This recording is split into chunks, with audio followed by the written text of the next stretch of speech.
Good evening, Abnormal Investigations family. Hope everyone is staying warm on this chilly, very cold winter evening. Tonight, I will be reading you an encounter that's come in. Mike is feeling a bit under the weather, so just bear with me. So, this story starts off. When I was 12, I lived in a small town in Oklahoma. We had a grocery store, a gas station, and a handful of houses scattered among dusty roads leading into stretches of woods. It was a peaceful place to grow up, surrounded by nature and friends. One afternoon, my friend Clay, Darren, and Jeremy cornered me in front of the school. They were joking about going snipe hunting that weekend and asked if I dared to join them. I had no idea what a snipe hunt was, but I didn't want to look like a coward. We met at an old baseball field at the edge of the woods about an hour before sunset. Darren brought a nylon bag, allegedly containing nets and small traps. Jeremy carried jars to catch the snipes. Clay, the ringleader, gave me a grin. As we walked deeper into the woods, Clay announced that we should split up. I followed him while Darren and Jeremy went off onto another trail. The plan was to make noise, wave our flashlights, and flush the snipes out of hiding. But as the night began to fall, things took a dark turn. I heard a growl and heavy breathing. I saw a dark shape hunched low, watching me. I yelled for my mom, and the shape vanished. Over the next few days, weird things started happening. Darren swore he saw a hulking figure slink behind his dad's tool shed late one evening. Clay's sister woke up screaming because someone or something scratched at her window. Jeremy found the remains of a half-eaten possum in their backyard, its guts splayed out in a circle. At first, nobody linked it to our snipe hunt. We joked about how the local wildlife must be on a rampage. But the incidents got harder to brush off. One twilight, I caught a glimpse of something lurking among the pines behind our house.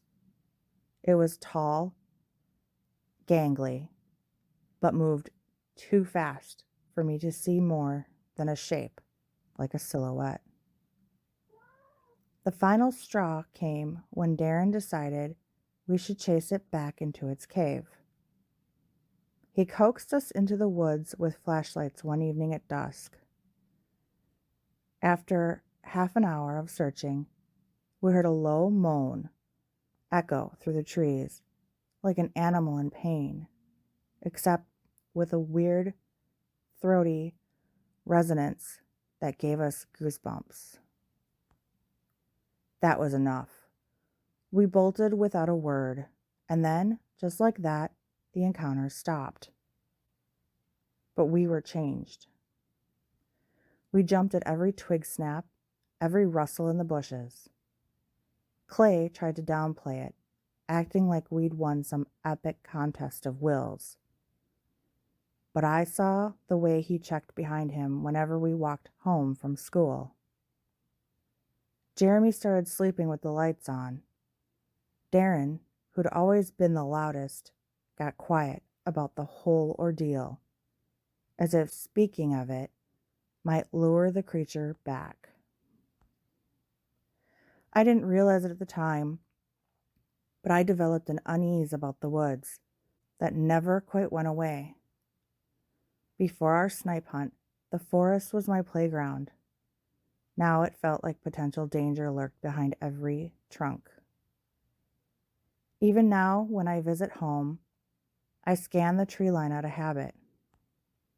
The forest's still there, tall and quiet, but every time I pass that old baseball field, I remember Clay laughing, Darren carrying that nylon bag, Jeremy with his jars, and me clutching my dad's flashlight, while hearing a growl that set my hair on end.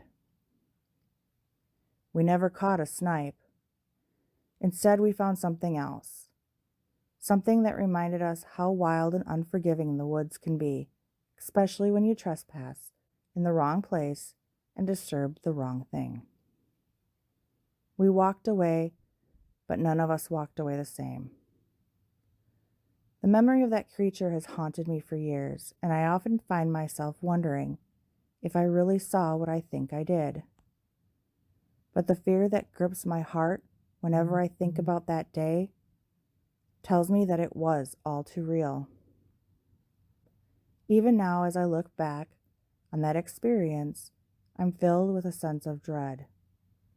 The thought of that creature, with its heavy breathing and sinister presence, still sends shivers down my spine. I've tried to convince myself that it was just my imagination, that I was just a scared kid who saw something that wasn't really there.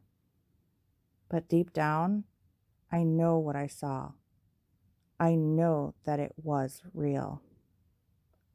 The scariest part is that I never told anyone about that day. Not even my parents. I was too scared.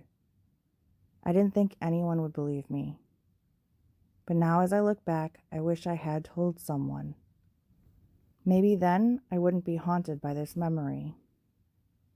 All I can do now is hope that someday I'll be able to overcome this fear, to forget the terror that I felt that day. I don't know if there will ever come a point where the fear will ever go away. And I'm sorry that you had to go through that and hold that in as a secret for so long. But hopefully by you having the ability now to tell that story and share that with us, if it doesn't even just help you, maybe it'll help somebody else. So I give you kudos for sharing that with us. And just know that you're not alone.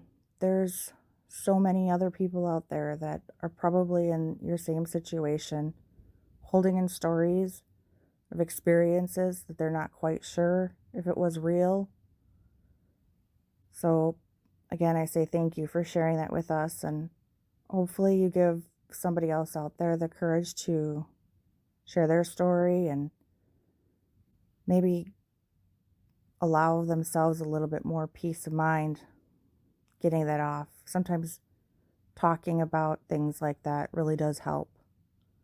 So thank you for doing that. Thank you for coming out and sharing that with us. Thank you everybody for joining me tonight. Hope I wasn't too bad. But stay warm, and as always, keep your head on a swivel. Don't be someone's dinner. Something's dinner. Anyone's dinner. Have a good night.